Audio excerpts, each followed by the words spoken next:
Thank you very much, sir, for giving me prawns this भी है, opportunity prawns of तो खाए, कल भी खाए रात में.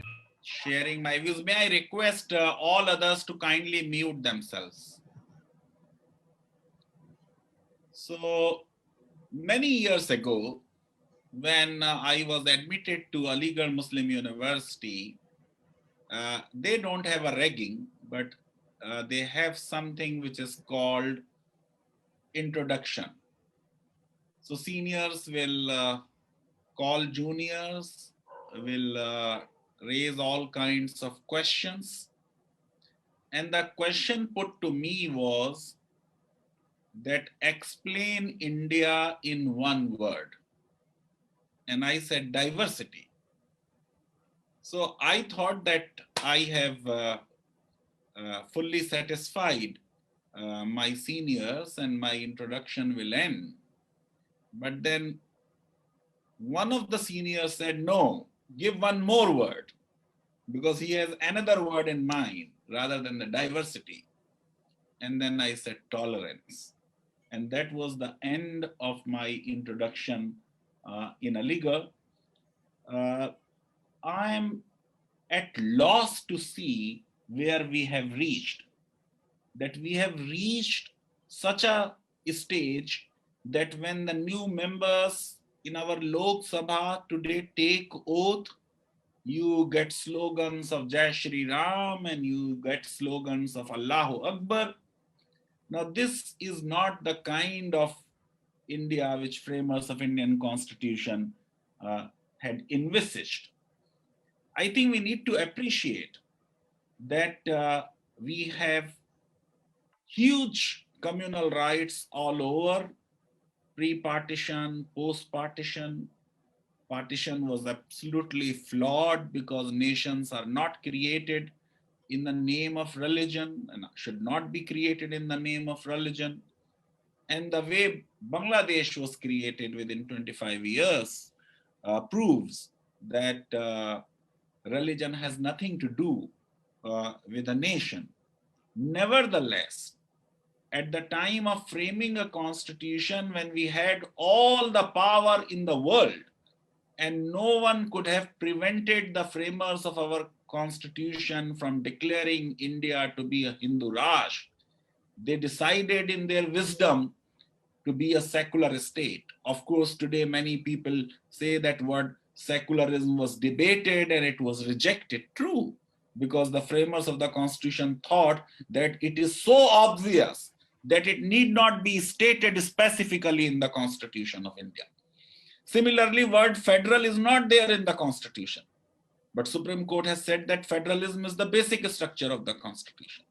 Word judicial review is not there in the Constitution. Word separation of powers is not there in the Constitution. But all of them have been held to be the basic structure of the Constitution.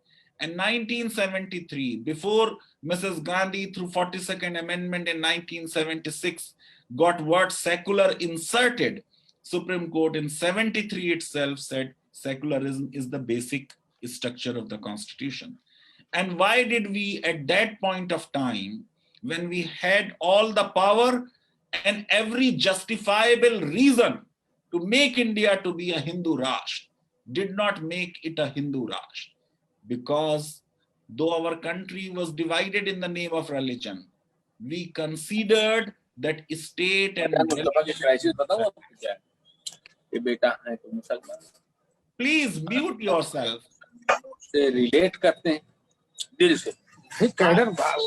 I'm sorry, sir. I'm getting absolutely disturbed. Sorry. Let everyone may kindly mute themselves. हम ही लोग की आवाज जा रही है. सभी अहमद साहब please अपने आप को म्यूट कीजिए. So the point I was trying to make, that our country was divided in the name of religion. Unfortunately, the divided part became an Islamic state. We were still drafting our constitution. Nobody on earth could have prevented us from making us a Hindu Rashtra. We would have been well within our right to do so. Yet we went for secularism because secularism is the core of modernity. We wanted to progress. We wanted to create scientific temper. I know that many religious people are there in the audience, but let me say it bluntly that after all religions are backward looking in the sense they are all old. Hindu religion is 10,000 years old. Christianity is 2000 years old. Islam is 1400 years old. We are talking of a futuristic India. After all, for any religion, you need to look backward. But India of 1950s wanted to look forward. And therefore we said, while people will be free to follow whichever religion they want, state will not have any religion of its own. State will maintain equidistance from all religions. State shall be religion neutral. Why? Because even it is not in the interest of the state to be a theocracy. If a state has a particular religion as a state religion, it is neither in the interest of the state nor in the interest of the religion, because if there is a state religion, then state shall dominate that religion. State will try to put its views in that religion and dominate that religion. So for the autonomy of the religions, it is good.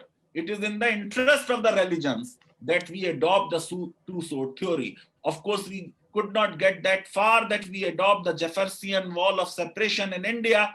Nevertheless, we said we believe historically in Sarvadharm Sambhav. We believe in tolerance of all religions. State will not have any religion. People will follow whatever religion they want. Mr. Dubey referred to conversion. When this word propagate was discussed in the Constituent Assembly, the Christian members specifically insisted that word conversion should come in, because this word conversion is there in the freedom of religion clauses of international covenants on human rights. Yet we assured them that propagation itself will cover conversion. And then you got Swatantrata Party governments in Odisha and in Madhya Pradesh. These were the governments of the feudals, and they passed anti-conversion laws. And then you got a Supreme Court judgment, a very regressive judgment, saying propagation does not include a right to convert. If you look even in the Sri Lankan constitution, which gives Buddhism a prominent place, yet its freedom of religion specifically includes that you will have a right to adopt the religion of your choice. But our Supreme Court said that you may communicate whatever are your religious doctrines, but you cannot convert. India's greatest constitutional writer, H.M. Sirvai, has said that this judgment is productive of great public mischief and must be overruled. Today, when we have liberalized Article 21 and Article 14, there is no reason that the Supreme Court should not review this judgment. Now, coming forward, at the time of the drafting of the Constitution, we opted for a spirit of inquiry, scientific temper, modernity, did not allow religion to dictate us. But Indians are essentially religious. And since Indians are essentially religious, there were people who started this mixing of religion with politics. And I am sorry to say that whatever politicians may do, I don't mind, because it is the job of the politicians to get power. And to get power, they do all kinds of things. And that's why in the entire world today, democracies are dying. Democracies are in danger. What we saw on 6th of January in United States should serve as a very serious warning to all modern democracies that just to have elections does not mean that your democracy is successful. Democracy is good, majoritarianism is not good. If you have hate for others, if you polarize your societies, then that is not good. Today, you don't see any more military coups. There will be no military dictator who will take over power, replacing an elected head of a state. Today, the danger of the democracy is not from bullet, it is from ballot. And political parties are not properly performing the function of gatekeepers of democracies. They are nominating people for top positions who can polarize, who can get them votes. And in this process, as I said, I can excuse and forgive politicians because they are selfish, they are power hungry. But what about the judiciary? I think that the greatest impetus came from the Supreme Court judgment of Hindutva. Here was a political party making an electoral promise in an election speech that if we are voted to power, we will make Maharashtra as the first Hindu state. And our Supreme Court is saying, since Hinduism is not Hindutva is not a religion, it is not a corrupt electoral practice because Hinduism is a way of life. True, Hinduism is a way of life, but for that matter, every religion is a way of life.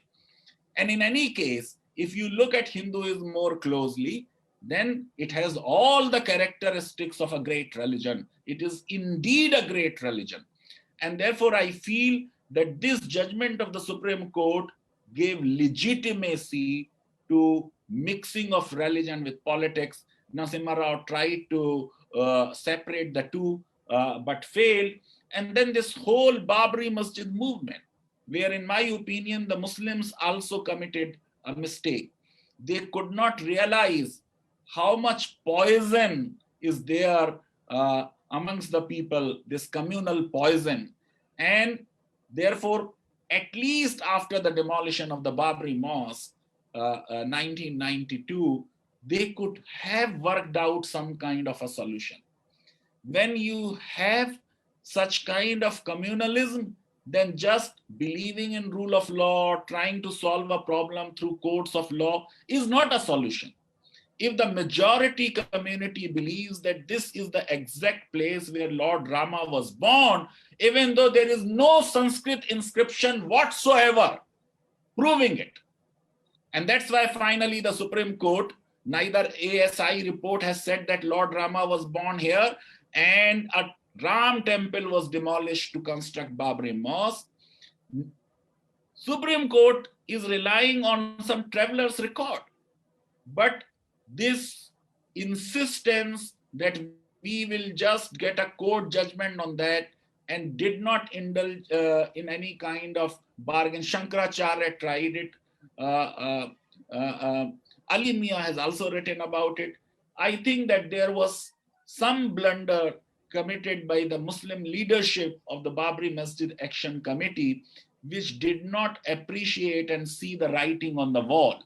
And we are still not seeing the writing on the wall. We are still into protection of personal law, protection of this divorce, that divorce. I think today we have reached such a situation that I had to write in Hindu that let us have a Hindu Rashtra. Mr. Dubey referred to it, Mr. Puryani referred to it, that there is a feeling of a frustration because psychologically speaking, what hurts any human being most is the feeling of being unwanted. And that feeling somehow is now taking place amongst many, many people. We have moved that much forward in our communalism that, as Harsh Mandar would say, that in 2002 Gujarat, if at any locality there was some serious communal incident committed by X, there were 3-4 other people who rose to the occasion, protected Muslims and tried to save them. In last 20 years or so, now we have become indifferent. The way young people have been lynched, old people have been lynched. I think we must now accept that communalism has reached its zenith, and now nothing will convince the hardcore soldiers of Hindutva except declaration of Hindu Rashtra. Not many secularists will accept it, but I think we should start some conversation as to what kind of Hindu Rashtra we want. Okay, have it Hindu Rashtra. Because if the lives and properties of the people are to be protected, then state declaring something as a state religion is not a big deal. In any case, if a state practically for all purposes is tilting towards a particular religion, what is there in saying that we are a secular polity and secularism is the basic structure of our constitution? I think we need to now discuss what are the models of secularism. So one model of secularism is this total separation of church and state, the French model, the American model. The other model is the jurisdictional model. Jurisdictional model which United Kingdom had adopted. The Queen of England is the defender of the faith. She is the head of the Anglican Church, but freedom of religion is there, rights of the minorities are there. I have said it that once India becomes a Hindu Rashtra, the Hindutva supporters will be most frustrated. Why? Because if they think that Hindu Rashtra means that all these 20 crore Muslims will disappear from India, they are living in fool's paradise. Even in Hindu Rashtra, Muslims will have all the fundamental rights. Can right to life be denied to them? No. Can right to equality be denied to them? No. Can freedom of religion be denied to them in a Hindu Rashtra? No. So they will have all the rights. What will you write at best? You will write that the Chief Justice of India, the President of India, the Prime Minister of India will not be a non-Hindu. Write it if that helps in healing, if that helps in bringing peace. But look at even Pakistan, where it is written in the constitution that Pakistan is an Islamic state, but everyone who is born there becomes citizen. Their personal law of non-Muslims is constitutionally protected. If you are a Hindu Rashtra, you cannot have uniform civil code. So I personally believe that if India has to become a Hindu Rashtra, it cannot become a Hindu Rashtra like Saudi Arabia. It cannot become even a Hindu Rashtra like Pakistan. It has to think of a model like Greece, think of a model like Sri Lanka, or think of a model where in the constitution you merely say that Hinduism is the dominant cultural heritage of India. But for all practical purposes, Muslims are going to be here, their mosques are going to be here, they are going to have freedom of religion. You still cannot discriminate against them because Article 15 is there even in Pakistan's constitution. On the basis of religion, you cannot discriminate against any citizen. Afghanistan is an Islamic state, but religious persecution is specifically prohibited in the constitution. Network problem. I'm just closing. In Bangladesh, originally secularism was one of the 4 principles on which Mujibur Rahman created this country.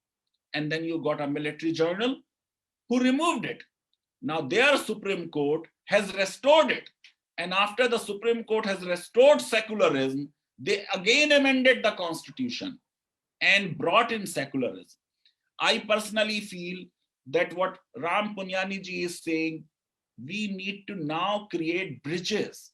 Unfortunately, we have seen a lot of bloodshed in this on this earth in the name of religion. So if we want peace, I think there cannot be a lasting peace unless there is peace between religions and within religions.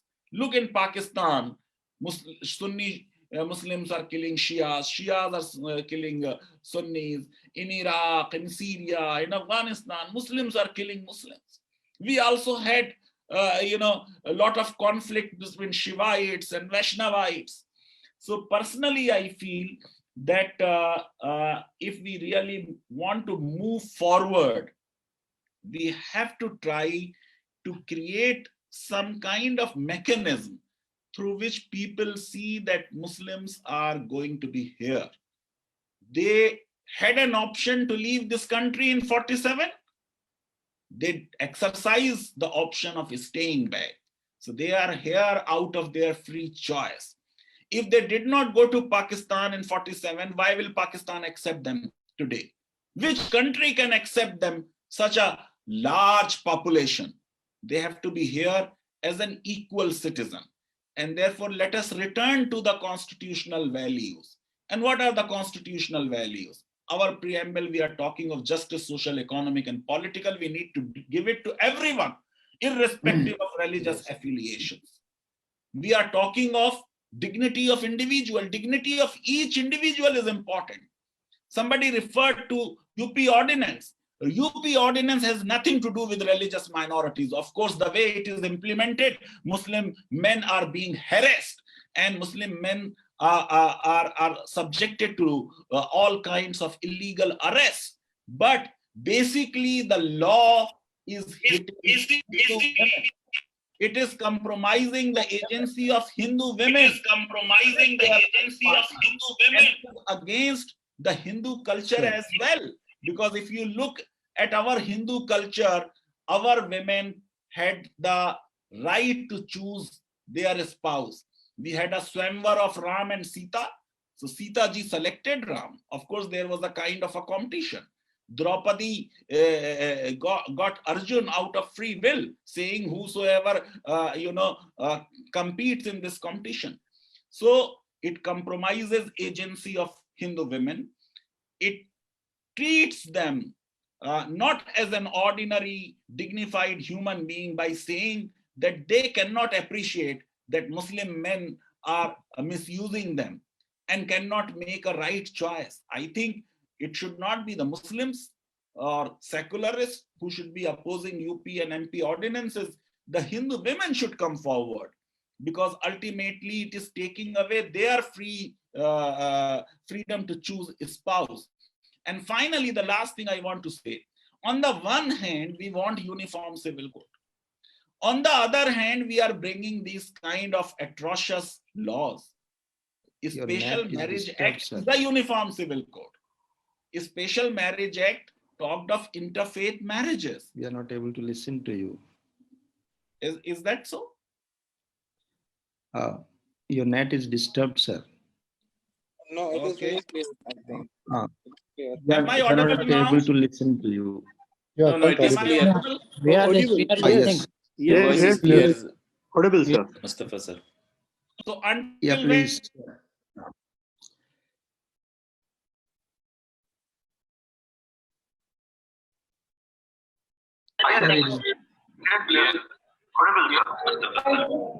should I finish it now?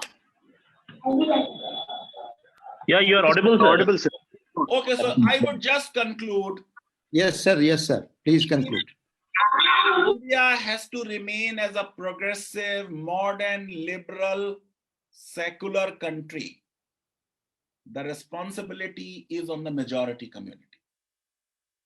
In a democracy, as Chief Justice Lethman of Australian High Court has said, that the test of a successful democracy is the amount of protection enjoyed by the minorities, as the majority can take care of its interest on its own. Now, this whole bogey of minority appeasement, Muslim appeasement, this is all nonsense. So let the majority community see the dangers. They are going to be worst affected. Once violence enters our social life, today it is a Muslim, tomorrow it will be a Dalit, day after it will be somebody else. I think let us rededicate ourselves on this Republic Day to the high constitutional values. And the values of our Constitution are beautifully written in our preamble. We want fraternity. We have not emphasized this word fraternity enough. We cannot achieve justice. We cannot achieve equality. We cannot achieve anything if our society is divided. Let there be unity within diversity. let each and every individual have a dignified life, and let everyone get equality of a status and equality of opportunity. This whole business of othering, this whole business of religion being used for political purposes will ultimately harm India as a country. I believe each one of us has great love for our motherland, have great love for our country, because after all, we are nothing. We don't exist if our country does not survive. If we want to see prosperous, strong, powerful India, which will have some moral standing in the world, then we must uphold our constitutional values. And communalism has already done a huge damage to us, because our country was partitioned in the name of religion. If again it leads to violence, to divisions, to polarization, we will have another big human tragedy on cards. Thank you very much.